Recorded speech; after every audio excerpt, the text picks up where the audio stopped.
हिंदुस्तान की सरकार हिटलर फरमान लाए हैं कि हिंदुस्तान के मुसलमानों के ऊपर में उनकी वक्त की जमीनों को छीनने का काम करेंगे। हमें हमारा हक चाहिए, हमसे हमारा हक छीना जा रहा है। मुसलमान को टारगेट किया जा रहा है, मुसलमान को निशाना बना जा रहा है। छावनी बना दिया, क्यों? हमारी आवाज नहीं उठेगी? हमारी आवाज नहीं है।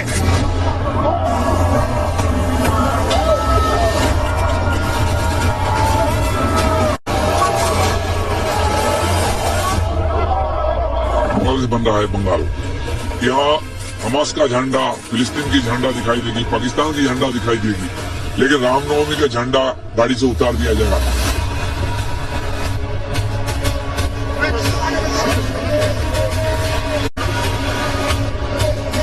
काला कानून ये मुसलमानों के राइट टू प्रैक्टिस रिलीजन में इंटरफेरेंस है, यह संवैधानिक है। संविधान का गला घोटा जा रहा है।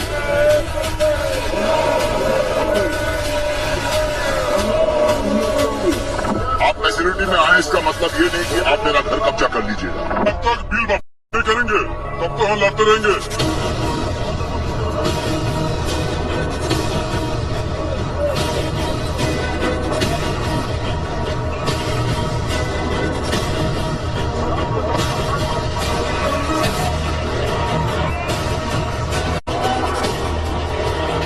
आप लोग को दिल में दुख हुआ है प्रॉपर्टी के लेके, आप भरोसा रखिए बंगाल में ऐसा कुछ नहीं होगा जिसमें कोई डिवाइड एंड रूल होगा। अरे बंगाल में जंगल राज तो एपीजमेंट पॉलिटिक्स के लिए हो रहा है, तुष्टिकरण का पॉलिटिक्स हो रहा है।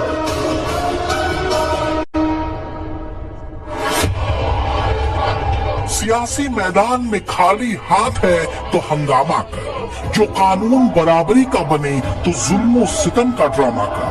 सदियों चला है दौर तुष्टिकरण का, जो मलाई हाथ से फिसले तो अराजकता से इकरारनामा कर। वक्त बिल पास क्या हुआ, वक्त पर एक तरफा कानून पर प्रहार क्या हुआ, भाईजान हत्थे से उखड़ गए। ममता के बंगाल की 4 तस्वीरें अर्ज हैं, जरा मुलाहिजा फरमाइए। कहीं वक्त विरोध के नाम पर सड़क पर आगजनी हुई, तोड़फोड़ हुई, बवाल हुआ, तो कहीं वक्त की आड़ में बागवा झंडों और हिंदुओं पर लक्ष्य भेदी प्रहार हुआ। और तो और ममता के मंत्री तक इस आग में घी डालने का काम करते दिखे। बीजेपी तो ये दावा कर रही है कि ये तस्वीरें ऐलान है कि बंगाल में कानून का राज खत्म हो गया। बीजेपी ये भी दावा कर रही है कि पश्चिम बंगाल को ढाका बनाने की कोशिश शुरू हो गई है। ये दावे इसलिए हो रहे हैं क्योंकि वक्फ कानून के विरोध में हो रहे हिंसक प्रदर्शनों को ममता सरकार का मौन समर्थन मिला।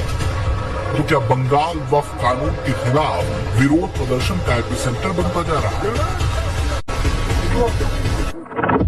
ये आज हम लोग जो बार बार बोल रहे हैं, ये पश्चिम बंगाल से बन रहा है बंगाल।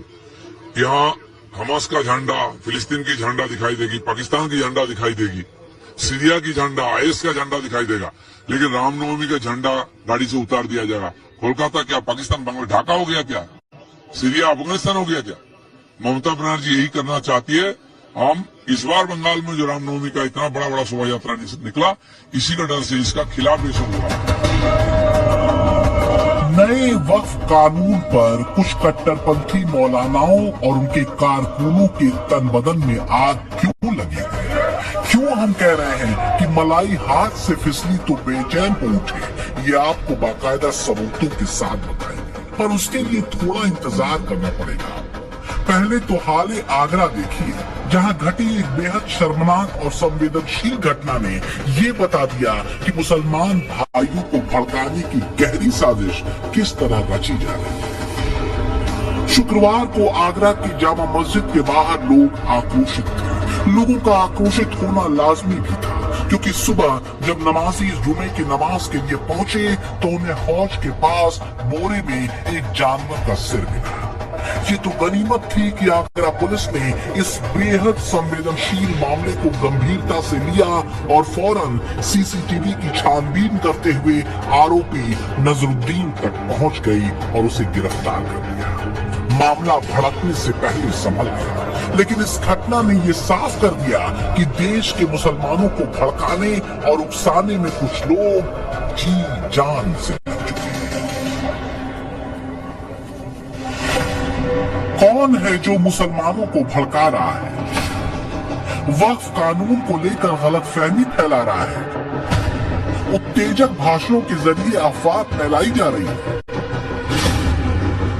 कहीं ये वो लोग तो नहीं जो वक्फ की संपत्ति पर मलाई काट रहे थे, जो गरीब और पिछड़े मुसलमानों का हक मार रहे थे, क्योंकि संशोधित वक्फ कानून पिछड़े मुसलमानों और गरीब बेवा औरतों के पक्ष में वक्फ संपत्ति के उपयोग को सुनिश्चित करता है।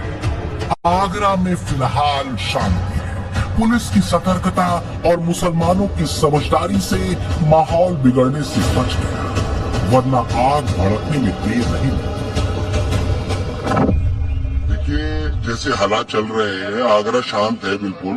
किसी मामले में मुस्लिम समुदाय ने कभी कोई पहल नहीं की है अभी तक, चाहे एनआरसी हुआ हो, सीए हुआ हो, बफ्ता हुआ हो, अभी तक कोई भी आगरा शहर के अंदर कुछ ऐसा नहीं हुआ है। क्या पता कि मतलब उसको कि मुस्लिम समाज क्यों बैठा हुआ है, क्यों नहीं निकल के आ रहा है, या तो ये हो सकता है या फिर और कोई कॉन्स्पिरेसी हो सकती है किसी भी तरीके की।